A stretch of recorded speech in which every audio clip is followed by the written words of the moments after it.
నమస్తే. నమస్తే అన్న. ఏం చేస్తుంటారు? ప్రజెంట్ అయితే ఫార్మర్ అన్న. నేను గతంలో అంటే మొన్నట డిగ్రీ చేసిన, డిగ్రీ కంప్లీట్ అయింది. నోటిఫికేషన్స్ పడితే జాబ్ అప్లై చేద్దామని చాలా అనుకున్నా. అంత మైండ్ మెంటాలిటీ ఉంది. ఇంతవరకు జాబ్ అప్లికేషన్ పడింది లేదు. బీఆర్ఎస్ ఒక 10 సంవత్సరాల ఉంది, అప్పుడేం రాలేదు. ఇప్పుడు కాంగ్రెస్ వచ్చి ఒక 5 months అవుతుంది, ఇంతవరకు కూడా ఏం నోటిఫికేషన్స్ వేయలేదు. ఇప్పుడు నిరుద్యోగులుగానే ఉన్నాము. కానీ నిరుద్యోగులను చెప్పుకోలేక ఫార్మర్స్ అని చెప్పుకోవాల్సి వస్తుందన్న. అంటే నమ్మకం పోయింది అయ్యా? నమ్మకం ఉంది. రాజకీయ పార్టీలు అనేది నమ్మకం ఉంది. నాకు బుద్ధి తెలిసినప్పటి నుంచి రాజకీయం అంటే ఫస్ట్ బీఆర్ఎస్, తర్వాత బీఆర్ఎస్ ఇట్లనే ఉంటుంది రాజకీయం అనుకునే సరికి తర్వాత కాంగ్రెస్ వచ్చింది. కాంగ్రెస్ వచ్చినాక కూడా మారుస్తాయేమో అనుకున్నాం, కానీ అది కూడా దాంట్లో కూడా ఏం మార్పు లేదన్న. మార్పు ఏం లేదు. అంటే నిరుద్యోగులను ఆదుకుంటా అని చెప్పేసి యువతకు భరోసా కల్పిస్తా అని చెప్పారు కదా వాళ్ళు. అది మన ప్రజల్ని అట్రాక్ట్ చేసుకోవడం కోసమే రాజకీయ నాయకులు చెప్పే ఒక అస్త్రం తప్ప మన ప్రజలకు న్యాయం చేసింది అయితే ఏం ఉండదన్న. ఏం లేదు. ఈ రాజకీయ నాయకులు అంతే. రాజకీయ నాయకులు అని కాదు, కొంతమంది మంచిలు ఉన్నారు, కొంతమంది ఇట్లా ఫస్ట్ ప్రలోభం చేసుకున్న తర్వాత వాళ్ళని అట్రాక్ట్ చేసుకున్న తర్వాత వాళ్ళకు చూపిస్తారు అంతే. దాదాపుగా 125 రోజులు దాటిపోయింది కాంగ్రెస్ వచ్చి. ఏమైనా మార్పు కనిపిస్తుందా? స్టార్టింగ్లో చెప్పిండు December 9 రోజు 2 లక్షల రుణమాఫీ చేస్తా అని చెప్పిండు. ఇంతవరకు 2 లక్షలు కాదు, ₹1 రుణమాఫీ కూడా లేదు. అంటే 5 స్కీములు చెప్పిండు ఆయన. చెప్పిండు అలా ఏదేది ఫస్ట్ ఆయన గృహజ్యోతి అని చెప్పేసి దాంట్లో సింపుల్గా ఉన్నాయే అమలు చేసిండు తప్ప దానికి మించి ఒక్కటి కూడా ప్రజలకు ఉపయోగపడేది ఒక్కటి కూడా చేయలేడు. అది అంటే అది మెయిన్ పాయింట్. అది చాలా మైనస్ అది కాంగ్రెస్ తరఫున.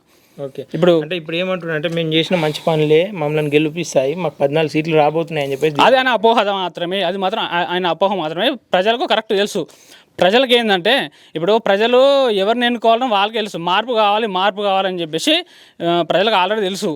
ఫస్ట్ ఒక 5 years ఉన్నప్పుడు 2014 చెప్తున్నా, 5 yearsలో ఫస్ట్ బీఆర్ఎస్ కొన్ని మంచి పనులు చేసినప్పటికీ కొన్ని చెడ్డ పనులు కూడా చేసింది. మంచి పనులు ఒక 70% చేసి 30% ఒక చెడ్డ పనులు చేసినా కానీ మంచి పనులతో ప్రకారం ఇంకొక 5 ఏళ్ళ వరకు బాజీ అవకాశం ఇచ్చారు. ఇచ్చిన తర్వాత బీఆర్ఎస్ పార్టీని కూడా వాళ్ళు చూసి తర్వాత మార్పు తెచ్చుకోవాలని చెప్పేసి ఇప్పుడు కాంగ్రెస్కి అవకాశం ఇచ్చారు. ఇచ్చిన తర్వాత ఇప్పుడు 3 నెలలు కాలేదు, 5 months కూడా కాలేదు. ఇప్పుడు కాంగ్రెస్ కూడా తన బుద్ధి చూపించిన తర్వాత ప్రజలకు మార్పుకు ఎట్లా తీసుకురావాలి, ఎట్లా చేయడం ప్రజలకు ఆల్రెడీ తెలిసింది ఆల్రెడీ. పార్లమెంట్ ఎన్నికలు రాబోతున్నాయి కదా, పార్లమెంట్ ఎన్నికల్లో ఎట్లా ఉండబోతుంది ఈ ప్రాంతం? ఇప్పుడు మెదక్ కిందకి వస్తుందా? అవును, మెదక్లో చూసుకుంటే ఇటు బీజేపీ నుండి రఘునందన్ రావు, కాంగ్రెస్ నుండి నీలం మధుముదిరాజ్, అట్లాగే బీఆర్ఎస్ నుండి వెంకటరెడ్డి, గతంలో వెంకటరామరెడ్డి అని చెప్పేసి గతంలో కలెక్టర్గా చేసిండు. ఎవరికి ప్రభావం చూపిస్తుంది, ఎవరు గెలిచే అవకాశాలు ఉన్నాయి? ఇప్పుడు బీజేపీ తరఫున అంటే మేల్ పిల్లర్ అంటే ఎవరు? మన మోదీజీ అంటే మనకు 2019లో సర్జికల్ మనకు పాకిస్తాన్ మన దేశం మీద ఒక అటాక్ జరిగింది. దానికి వెంటనే సర్జికల్ స్ట్రైక్ అనేది మన దేశం మొత్తం అట్రాక్ట్ చూపించి అంత మంచి మనకు చూపించుడు, మన దేశ ప్రజలంతా కాపాడిండు.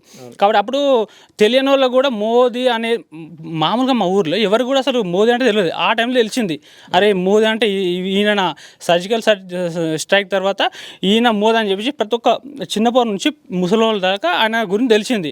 ఇప్పుడు ఆయనది కాశ్మీర్ నుంచి కన్యాకుమారి వరకు 735 నియోజకవర్గాలలో దాదాపు 500 నియోజకవర్గాలలో జిల్లాలలో ప్రతి ఒక్క జిల్లాల్లో కార్యకర్తలు ఉన్నారు.